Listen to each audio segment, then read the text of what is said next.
all I want you to do is be my partner. Now, this was Andy Kaufman. And I brought a little piece of film to show you what happened when I trusted Andy Kaufman. And just take a look at this.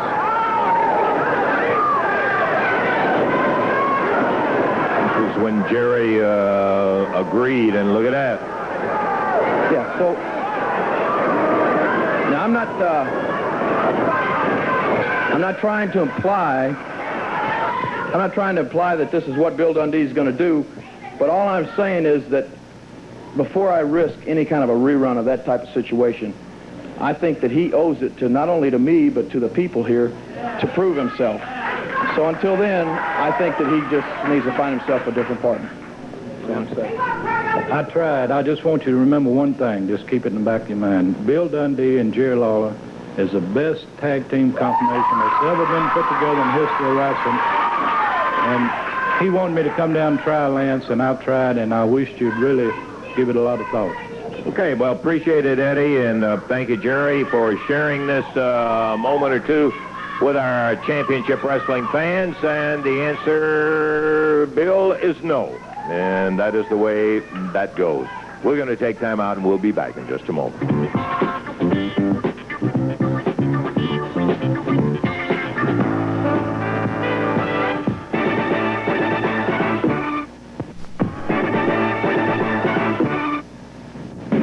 Okay, still that big action of the 10-man action coming up here, and we're going to get to it in a moment. Jimmy Hart, new members of the family. You know, I told you I was bringing in the biggest, baddest, roughest, You toughest did, in wrestlers fact. that money can buy. And I'd like to introduce somebody right now, Mr. V, Mr. San Diego, Jesse the Body, Ventura, and I promise you before the night's over, Jesse, you will defeat Lawler for that Southern Heavyweight Championship belt. Let me tell you something, Jerry Lawler. You know what Kentucky's famous for? Horse racing. So, Lawler, when I'm finished with you, when I'm the new champion, I'll tell you what you can do. I'm going to help the man out a little bit. Lawler, you can lose some of that fat gut of yours and become a horse jockey. Lawler, you look pretty good riding around the track on a horse. You check it out, Jerry Lawler, because you ain't wrestling no comedian no more. This ain't Henny Youngman you're looking at, Jack. You're looking at 21 inches, a solid Mr. San Diego muscle who can wrestle. So, Jerry Lawler, get ready for the whipping of your life, boy. Jesse Ventura, that's one of them. But that's one, baby. But now for the big surprise. Stan the Man Hansen. Here he is, live and in person. You know, one of the reasons I'm here is because of money. I'm a poor man, and a poor man knows how to fight and scratch up from the bottom. Now I understand Austin Idol's walking around with all these frilly little bleached blonde hair, acting like some weirdo. Well, where I come from, brother, us hungry people, we come up from the ground, man. We drag ourselves up any way we can. And the way I'm bringing myself out of the ditches is by starting with you, Austin Idol. I'm coming after you in that belt of yours, boy, and you bring them skinny little bird legs of yours into the ring. Because I'm going to tell you something, man. I'm a hungry man. Hungry! And I'm not too good looking, and I don't care if no women yell for me because I ain't interested in it. One thing, the lariat. Get ready, Idol. Yeah, while the break was going on, at least we got everything stopped down there. Got rid of them in there. We still had a moment or two left on that thing, but the referee decided after 2 times of having 10 guys in the ring and out of the ring, I might add. Yeah, so it was 3 times, actually. Yeah. He had to restore order, which, as we had talked about during the match, is just not easy when you got that many folks in there all at once. So despite all of the hollering, I don't know whether anybody could hear it or not, not that it really makes any difference. Hart was hollering, we won, we won, we won. They did not win. No, and it stopped. Just flat stopped, and that's exactly the way it happened. There's one nice thing about him not coming back out here. We don't have to listen to him? Jimmy Hart won't be back out there either. Listen, something, a guy that I don't know him that well. I know him by reputation that well, and I don't know, we'd be careful about saying something like that about him. Big Stan Hansen, who comes from Borger, Texas. Borger, Texas. Yeah, he was with us a few weeks ago. He's the TV champion, yes, as a matter of fact. He did some of the damage over to that corner of the desk. It has a couple of knots out of it, and that was done by Stan Hansen. He tips him at 300 or so. Stan has got some words to say about everybody almost. Yeah! Everybody gaze at it. Everybody drool at it. Everybody run from it. But you can't hide, Lawler. You can't hide, Arnold. You can't hide the fabulous one. You can't hide Dutchman Tail from Podunk, Texas. Come on, boy. Be a man. Stand up. Tell them where you're really from. You ain't from Texas. We don't make that kind in Texas. But the people of Memphis are finding out what a real Texan's like. And in just a little while, they're going to have the opportunity to come and see me because I'm coming to this area. I'm coming to this area to kick the king down. I'm coming to this area to take the weird guys and ship them back to Florida. I'm coming to establish a new power, a new ruler in Memphis. If it's not Stan Hansen, it's got to be the Lariat. Ask Bruno Sammartino. Ask them all, brother, because this is the thing that has stopped them. This is the thing that has done it. And the drive that's inside me, the drive that makes me go all the way, 100%, any way I can, any way, Lawler. Have you ever dealt with anybody like me, who's big, who's nasty, who's fast, and who likes to hurt?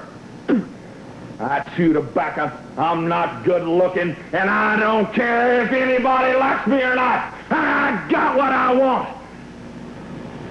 But not in this wrestling business. And that's what I'm here for. Lawler, you got something I want. Idol, you have something I want. The fabulous ones, y'all got something I want. And what y'all got is y'all's hides.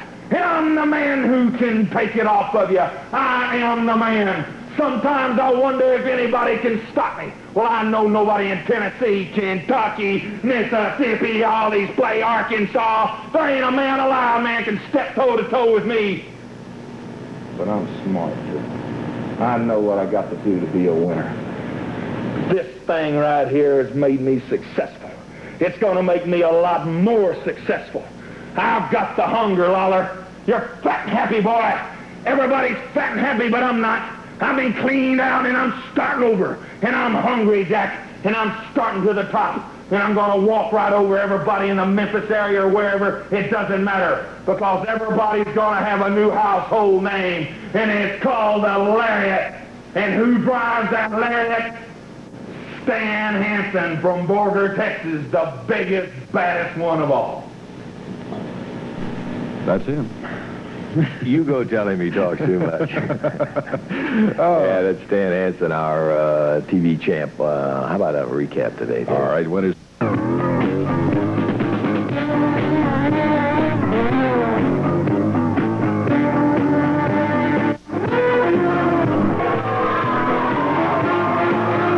Is it really necessary? Start our day off with Jimmy Hart. Bruise Brothers coming in. Great opener. Rock and Roll Express will be along here in just a moment as Porkchop Cash and the Dream Machine, accompanied by the family president, Jimmy Hart, get ready to meet a really tough, young, aggressive team in the Rock and Roll Express.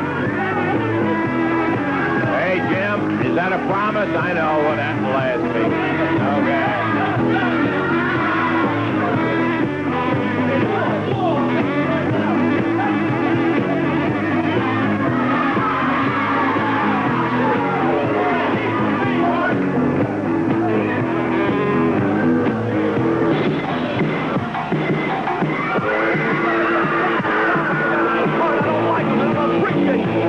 Well, that's all America expressing its opinion, Jimmy. Here they are, the Rock and Roll Express. Rick Morton, Robert Gibson. I got it there, stir the crowd up. Sandy, official announcement now, David. This is going to be a match for 15-minute time limit. Total weight of 452 pounds from the Windy City. With the president of First Family, Jimmy Hart. The Bruise Brothers, and going against them at a total weight of 437 pounds from Nashville, Tennessee, and Pensacola, Florida, Rick Morton, Robert Gibson, the Rock and Roll Express. One fall, 15-minute time limit. Jerry Calhoun is the referee. All right, it's going to be the Dream starting out, and we're ready to go against Rick Morton. And here we go. Off and running, David. Morton against Dream Machine as we get things underway here. Whoa, Rick Morton through the air, presses Dream down to the mat. Robert Gibson in there to try to help him out to keep Porkchop out of the action. But the Dream Machine able to break out of it before a 3 count. Rick Morton reverses him into the rope. A backdrop coming off of there. Dream Machine on his feet. Rick Morton covers. 1. Porkchop drops. Rick Morton moves. Morton with a drop kick on Porkchop. Porkchop back out. Rick misses the drop kick. Dream Machine hangs onto the rope. Rick hit right on his head when he missed the drop kick. Dream with a clothesline. Puts him down. Tags. Porkchop cash. Like I said before, those flashy outfits the Rock and Roll Express wear don't mean anything, baby. Look at them, flat on their back. Rick Morton picked up by Porkchop cash. The people behind them, the family doesn't need anybody, baby. We don't need anybody behind us. That's right, yell, people. Go ahead. Morton rammed into Dream Machine's knee over in the corner. Minute 15 gone. Rick Morton fired into the rope. Upper arm by the Dream Machine coming off of there. Dream Machine out of the corner. Drops down. Robert Gibson doesn't want in, does he? Look at him. What are you doing, Robert? Writing a song? Porkchop in for the Bruise brothers. Rick Morton. Oh, off the rope. Foot to the midsection. There's Jimmy Hart down there. Tag made by the Bruise brothers. What do you found the Dallas Cowboy cheerleaders over there? Hit him hard, go, hit him hard. Kid doesn't do anything, kids. Just simply face fat girls. I hate them. Porkchop cash drops down with a knee on the head. Rick Morton. Really being worked on by the Bruise brothers here. All started when Rick missed a drop kick. He had them both going, but they missed that drop kick, and they've been able to turn it around on him. Porkchop makes the tag. Dream Machine coming back in. Rick off the ropes, up in the air. Dream Machine slams him. And off the middle rope. Rick Morton moves out of the way. Dream Machine. It's nothing but the mat. Morton over to the corner, and here comes Robert Gibson. Robert's been watching all this for the corner. Goes after the Dream Machine. Both Bruise brothers in there. Robert Gibson goes after Porkchop now. Rick Morton in to help him out. They get 2 against 2. Rock and Roll Express. Bruise brothers with a reversal. Rock and roll. Down to the mat they go. 1. Jimmy Hart jumps in. That's going to be disqualification right there. Rock and Roll Express with a teamwork had both the Bruise brothers' shoulders down to the mat. The referee started the count. Jimmy Hart jumped in there and got him disqualified. Look out. Over the top rope goes Rick Morton.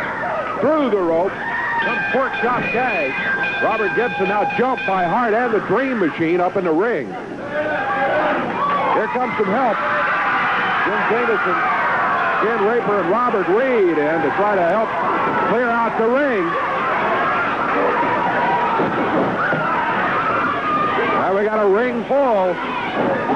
There's Ken Raper over the top rope. Jimmy Hart running around in there. Robert Reed grabs him, but Dream Machine grabs Reed. Jameson thrown out. Eddie Marlin, promoter Eddie Marlin, talking to Hart, trying to tell him to get those guys out of here. Whoa, Dream Machine throws Robert Reed over the top rope. Robert gets fired Dream Machine into the ropes. Rick Morton throws Porkchop out of there. Hart calling him out. Disqualification, Rock and Roll wins it. That's what the referee has ruled. What happened to the Moondog? Oh, I'll tell you one thing, Eddie. I wish you could have caught it. They interfered in our match. Jimmy Hart, you was in the ring. You should have learned your lesson. Wait a minute before we go any more. Let's give the people who did not see it an opportunity. Now, don't start anything else here while we got this tape on. I want everybody to take a look at this situation that Eddie Marlin's talking about.